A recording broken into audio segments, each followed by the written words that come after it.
একদিকে খবর আসছে আমেরিকা আর ইরানের মধ্যে একটা বড় সমঝোতা হয়তো আজই হয়ে যেতে পারে, কিন্তু ঠিক সেই মুহূর্তেই ইরান বলছে যুদ্ধবিরতির প্রতিটি মুহূর্ত তারা কাজে লাগিয়েছে নিজেদের সামরিক শক্তি বাড়াতে।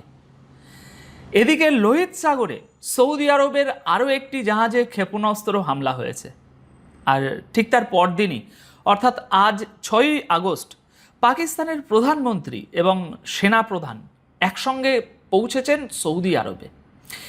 এই তিনটে খবর কি সম্পূর্ণ আলাদা, নাকি একটার সঙ্গে আরেকটার যোগ রয়েছে?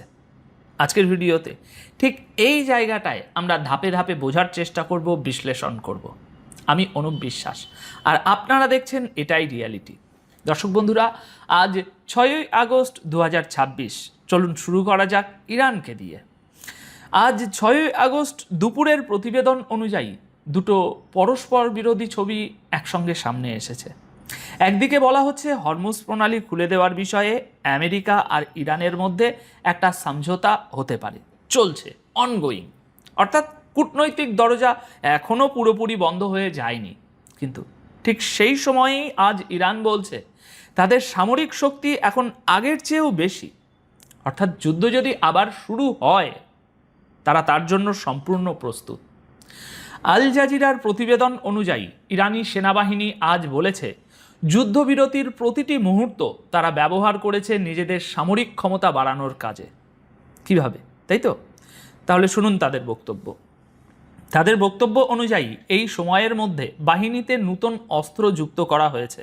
যেসব ব্যবস্থা আগের সংঘাতে ক্ষতিগ্রস্ত হয়েছিল সেগুলো মেরামত করে আবার ব্যবহারের উপযোগী করা হয়েছে। আর সবচেয়ে গুরুত্বপূর্ণ দাবিটি হলো ড্রোন নিয়ে। ইরানি সেনাবাহিনীর দাবি নতুন প্রজন্মের কিছু ড্রোন তারা যুদ্ধে প্রথমবারের মতো ব্যবহার করেছে। সেই ড্রোনগুলোর বিস্তারিত তথ্য নাকি খুব শীঘ্রই দুনিয়ার সামনে প্রকাশ করা হবে। এখানে একটা জিনিস পরিষ্কার করে বোঝা দরকার, এগুলো ইরানের নিজের দাবি। ঠিক কী ধরনের অস্ত্র, কতটা ক্ষমতা, তার স্বাধীন কোনো যাচাই এখনও সামনে আসেনি। তাই এটাকে নিশ্চিত সত্য হিসাবে না ধরে ইরানের ঘোষণা হিসাবেই দেখা ভালো। ইরান আরও একটা কথা বলেছে যেটা সবচেয়ে বেশি ইঙ্গিতপূর্ণ। তারা বলছে আমেরিকার সঙ্গে আলোচনা যদি ব্যর্থ হয় তাহলে একটা দীর্ঘ এবং বড় যুদ্ধ লড়ার জন্যও তারা সম্পূর্ণ প্রস্তুত। এখন প্রশ্ন হচ্ছে, একই সঙ্গে আলোচনা আর যুদ্ধ প্রস্তুতির এই দুটো বার্তা কেন?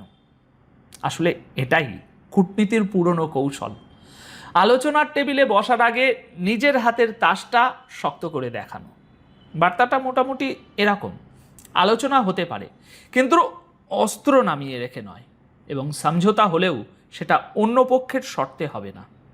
ইরানের এই অবস্থানের পিছনে একটা যুক্তিও তারা সামনে আনছে। তাদের বক্তব্য, অতীতে বারবার তারা প্রতিশ্রুতি পেয়েছে, কিন্তু শেষ পর্যন্ত ঠকতে হয়েছে। সেই অভিজ্ঞতা থেকেই এবার তারা কোনো ঝুঁকি নিতে রাজি নয়। এখানে দর্শকদের জন্য মূল বিষয়টা হলো, দেখুন, যুদ্ধবিরতি মানেই শান্তি নয়। অনেক সময় যুদ্ধবিরতি হলো দুই পক্ষের প্রস্তুতি নেওয়ার সময়। ইরান নিজেই কার্যত সেটাই স্বীকার করে নিচ্ছে। কিন্তু এখানেই বিষয়টা শেষ হচ্ছে না। এবার আসা যাক ইয়েমেনের হুতিদের প্রসঙ্গে, যারা এই মুহূর্তে সৌদি আরবের উপর সরাসরি আবার একটা হামলা চালিয়েছে। দর্শক বন্ধুরা, খবর অনুযায়ী হুতিরা সৌদি আরবের আরও একটি তেলবাহী জাহাজে বড় ধরনের হামলা চালিয়েছে। তারা বলেছে এই হামলা আগামী দিনে আরও বাড়বে। প্রতিবেদন অনুযায়ী তাদের দাবি, লোহিত সাগরের উত্তর অংশে সৌদি আরবের একটি তেল অনুসন্ধানকারী জাহাজকে তারা একাধিক ব্যালিস্টিক ক্ষেপণাস্ত্র দিয়ে নিশানা করেছে। জাহাজটির নাম বলা হচ্ছে ওয়াফা। হুতিদের দাবি ক্ষেপণাস্ত্রগুলো সরাসরি লক্ষ্যে আঘাত করেছে এবং জাহাজটি আগুনের গোলায় পরিণত হয়েছে। এখানে আবারও আপনাদের মনে করিয়ে দিই, এটি হুতিদের নিজেদের দাবি।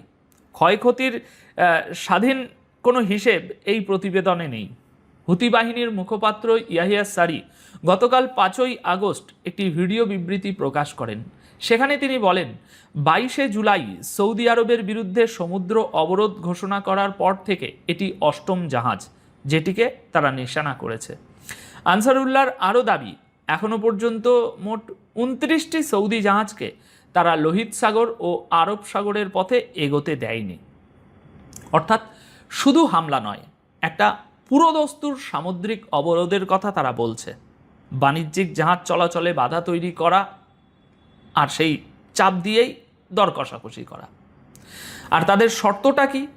ইয়াহিয়া সারি বলেছেন, সৌদি আরব যতদিন না 2015 সাল থেকে ইয়েমেনের উপর চলা অবরোধ তুলে নিচ্ছে, ততদিন সৌদি জাহাজের উপর হামলা এবং সমুদ্র অবরোধ এই দুটোই চলতে থাকবে। আর ঠিক এখানেই আসছে আজকের সবচেয়ে কৌতূহলের খবরটা।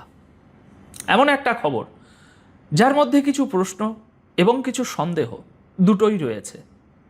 পাকিস্তানের প্রধানমন্ত্রী শাহবাজ শরীফ এবং সেনাপ্রধান জেনারেল আসিফ মুনির আজ 6ই আগস্ট সৌদি আরবে পৌঁছেছেন এবং এই সফরটা ঠিক এমন সময়ে হচ্ছে যেদিন হুতিরা সৌদি আরবের একটা তেল অনুসন্ধানকারী জাহাজে বড় হামলা চালিয়েছে।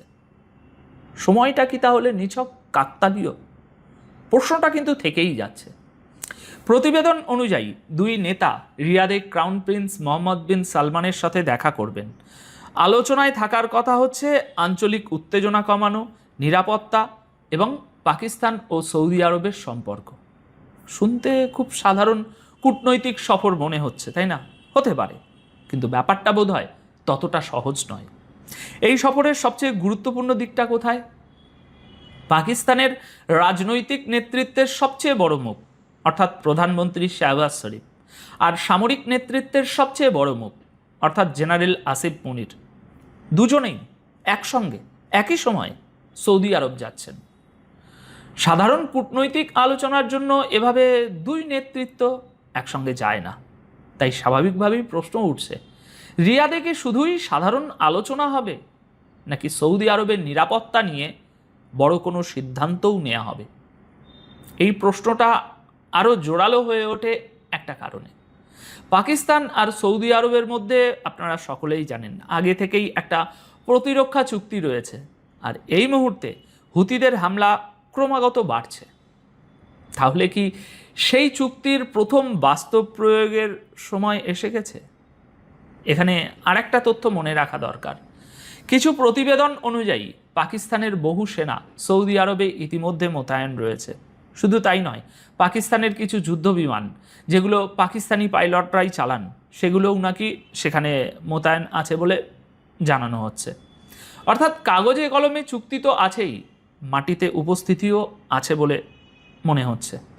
তবে এখানে সতর্ক থাকা দরকার, এগুলো প্রতিবেদনের দাবি। এর মানে এই নয় যে পাকিস্তান হুতিদের বিরুদ্ধে সরাসরি কোনো অভিযানে নামছে, এমন কোনো ঘোষণা এখনও আসেনি। আনুষ্ঠানিকভাবে এখনও পর্যন্ত যা বলা হচ্ছে তা হলো এই আলোচনা হবে শান্তি, নিরাপত্তা এবং দুই দেশের সম্পর্ক নিয়ে। এখন প্রশ্ন হচ্ছে, এই তিনটে খবরকে একসঙ্গে রাখলে ছবিটা কেমন দাঁড়ায়? একদিকে ইরান বলছে আলোচনা ব্যর্থ হলে তারা দীর্ঘ যুদ্ধের জন্য তৈরি। অন্যদিকে হুতিরা সমুদ্রপথে সৌদি জাহাজের উপরে হামলা বাড়াচ্ছে এবং অবরোধ তোলার শর্ত দিচ্ছে। আর ঠিক সেই সময়ই পাকিস্তানের রাজনৈতিক ও সামরিক নেতৃত্ব একসঙ্গে আজ রিয়াদে হাজির হচ্ছে। অর্থাৎ পুরো অঞ্চলে চাপটা এখন এক জায়গায় জমছে না, ছড়িয়ে পড়ছে স্থল থেকে সমুদ্রে আর সামরিক প্রস্তুতি থেকে কূটনৈতিক দৌড়ঝাঁপে। তাহলে সবচেয়ে বড় প্রশ্ন, সামনে কি হতে পারে? এখানে মোটামুটি দুটো সম্ভাবনা তৈরি হচ্ছে। প্রথমত, যদি আমেরিকা ও ইরানের মধ্যে সমঝোতা সত্যি আজ হয়, তাহলে আঞ্চলিক উত্তেজনা কিছুটা কমতে পারে এবং আলোচনার পথ খোলা থাকতে পারে। দ্বিতীয়, যদি সেই আলোচনা আজ ভেঙে যায়, কোনো রেজাল্ট না বেরোয়, তাহলে ইরানের ঘোষিত প্রস্তুতিতে পরিস্থিতি আরও জটিল হয়ে উঠতে পারে। তবে এখনই নিশ্চিতভাবে কিছু বলা কঠিন, কারণ অনেকটাই নির্ভর করছে দুটো জিনিসের উপর। এক, আলোচনার টেবিলে আসলে কি হয়, আর দুই, রিয়াদের ওই বৈঠক থেকে কি বেরিয়ে আসে। আর সেই কারণেই আগামী কয়েকটা দিনের উপরে নজর রাখাটা খুব খুব খুব জরুরি। মানে সংক্ষেপে বললে, এখানে যা বলা হচ্ছে তার চেয়েও গুরুত্বপূর্ণ হয়তো যা বলা হচ্ছে না সেটাই। এবার আপনাদের মতামত জানতে চাই, আপনার কি মনে হয় শাহবাজ শরীফ এবং আসিফ মুনিরের একসঙ্গে রিয়াদ সফর কি নিছক কূটনৈতিক আলোচনা, নাকি সৌদি আরবের নিরাপত্তা নিয়ে বড় কোনো সিদ্ধান্তের ইঙ্গিত? আপনার উত্তর কমেন্ট বক্সে অবশ্যই জানাবেন। ধন্যবাদ। সবাই ভালো থাকবেন, সুস্থ থাকবেন।